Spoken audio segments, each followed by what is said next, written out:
तो चलिए आज हम देखते हैं, इसका नाम है सीव ऑफ इरेटोस्थेंस, है ना। एकदम बिल्कुल नई चीज़ आपके पास लाए हैं। देखिए, एक स्टूडेंट्स ने हमसे पूछा कि एक चैप्टर है गणित में, प्लेइंग विथ नंबर्स,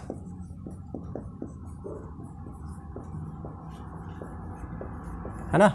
उसने पूछा कि सर हमको नंबर्स के साथ तो आपने कभी खेलने नहीं दिया, है ना, तो फिर इसका नाम प्लेइंग विथ नंबर्स क्यों है ना।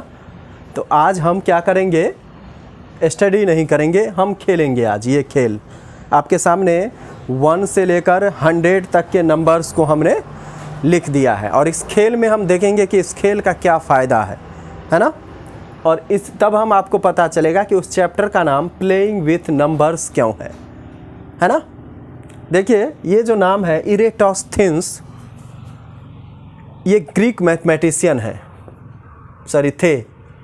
ये ग्रीक मैथमेटिशियन जो 300 BC में उन्होंने एक प्रोसेस बताया, एक मेथड बताया।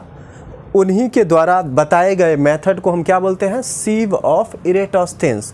सीव का मतलब होता है चलनी, है ना। सलनी मतलब छानने वाला। जैसे बालू छानने वाला देखते हो कि बालू छानते हैं तो बालू से मोटे मोटे दाने निकल जाते हैं और जो बालू है वो नीचे आ जाते हैं, है ना। आपकी मम्मी घर में खाना बनाती होगी, रोटी बनाती होगी, है ना, तो आटा जो होगा, आटा को छालती होगी, आटा नीचे और उसके मोटे मोटे दाने या कोई डस्ट वस्ट है तो वो क्या होगा, डस्ट नहीं, मोटे मोटे दाने जो होंगे वो ऊपर आ जाएंगे, है ना।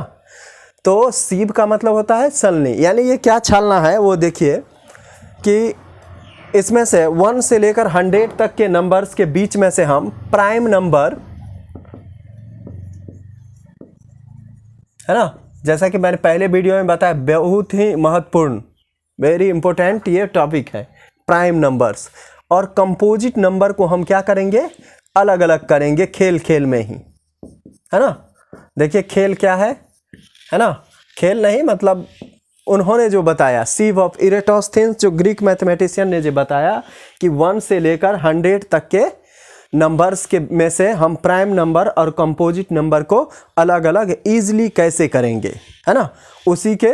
उन्हीं के द्वारा बताए गए मेथड को बोलते हैं सीव ऑफ इरेटोस्थेंस। आइए देखते हैं, उन्होंने पहला स्टेप क्या बोला कि 1 को आप क्या कर दीजिए, क्रॉस कर दीजिए।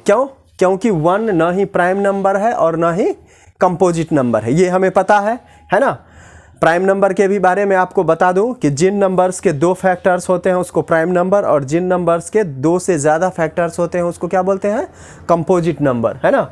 यदि आप 1 से 100 तक के सभी संख्याओं का क्या करेंगे, सभी नंबर्स का फैक्टर्स लिखेंगे और तब अलग अलग करेंगे प्राइम नंबर, कंपोजिट नंबर, तो मैं देखता हूं कि किसी स्टूडेंट्स को 30, किसी स्टूडेंट को 39, किसी को 27, है ना, 29, इस तरह से प्राइम नंबर उनको 1 से लेकर 100 तक के बीच में वो लिखते हैं। लेकिन वास्तव में 1 और 100 के बीच कितने प्राइम नंबर है, 25, ओनली 25 प्राइम नंबर्स हैं, है ना। लेकिन चूँकि वो गलत प्रोसेस यूज़ करते हैं, फैक्टर्स लिखते हैं, उसमें कुछ नंबर्स का फैक्टर्स गलत लिखते हैं, इसलिए उनके नंबर्स वेरी कर जाते हैं। किसी के 27 आते हैं, किसी के 28, किसी के 30, किसी के 39, किसी का 50 भी आ जाएगा, है ना। तो देखिए उन्होंने कैसे कितना आसानी से एक प्रोसेस बताया जिसकी मदद से हम आसानी से निकाल सकते हैं ना। तो देखिए पहले उन्होंने क्या स्टेप बताया कि 1 को क्या कर दीजिए, क्रॉस कर दीजिए, और नेक्स्ट नंबर देखिए जो घेरा नहीं है वो है 2, है ना। अब 2 घेर दिए और 2 के जितने भी मल्टीपल है ना, उसके 2 के टेबल में जो भी आता है ना, उसको क्रॉस कर दीजिए। देखिए 4, 6, 8, 10, 12, है ना, 14, 16, इस तरह से इसको सबको क्रॉस कीजिए। तो हमने 2 के सारे मल्टीपल्स को क्या कर दिए, क्रॉस कर दिए। मल्टीपल्स आपको पता होगा, है ना। यदि नहीं पता होगा तो आप हमसे कमेंट बॉक्स में पूछ सकते हैं, है ना, या व्हाट्सएप पर पूछ सकते हैं, जैसे भी पूछना है पूछ लीजिएगा, है ना। अब देखिए 2 के सारे मल्टीपल्स को हमने क्या कर दिया, क्रॉस कर दिया। नेक्स्ट स्टेप उन्होंने बताया कि नेक्स्ट जो सर्कल नहीं हुआ है नंबर वो क्या है, 3। अब 3 को सर्कल कर दीजिए और 3 के जितने भी मल्टीपल्स है उसको क्रॉस कीजिए, और जो ऑलरेडी क्रॉस हो चुका है उसको क्रॉस करने की ज़रूरत नहीं है। तो आप खुद कीजिए।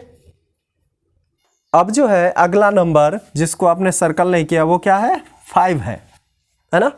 अब फिर वही प्रोसेस, 5 को क्या कीजिए, सर्कल कर दीजिए और 5 के जितने भी मल्टीपल है उसको क्या करना है, क्रॉस करना है, क्रॉस कीजिए। अब अगली नंबर जो है वो क्या है, 7, जो कि सर्कल नहीं हुआ है ना, उसको सर्कल कर दीजिए। 7 का जितने भी है मल्टीपल्स उसको क्रॉस कर दीजिए। देखिए नेक्स्ट जो सर्कल नहीं हुआ है वो कौन सा है, 11, और 11 के सारे मल्टीपल्स को क्या कर दीजिए, क्रॉस कर दीजिए। 22, 33, 44, 55, 66, 77, 88 है ना, 99 हो गया। अब देखिए नेक्स्ट नंबर जो है क्या है, 13। फिर 13 को क्या कीजिए, सर्कल कीजिए और 30 का जितना भी 13 का है मल्टीपल्स उसको कीजिए। ये प्रोसेस को जब तक मतलब करते रहना है जब तक कि हम लास्ट तक नहीं पहुंच जाए, समझ गए ना। लास्ट तक जब तक हम नहीं, या तो सारे नंबर या तो सर्कल होना चाहिए और नहीं तो क्या होना चाहिए, क्रॉस्ड होना चाहिए। यहाँ तक हम यदि पहुंच जाएंगे 100 तक तो ये खेल हो जाएगा ख़त्म। इसको कीजिए। इस तरह से आपने सारा जब प्रोसेस कर लिया तो आप पाएंगे कि 25 प्राइम नंबर्स आपको मिलेंगे। आप काउंट कर लीजिए, देखिए 1 2 3 4 5 6 7 8 9 10 11 12 13 14 15 16 17 18 19 20 21 22 23 24 25। ठीक है।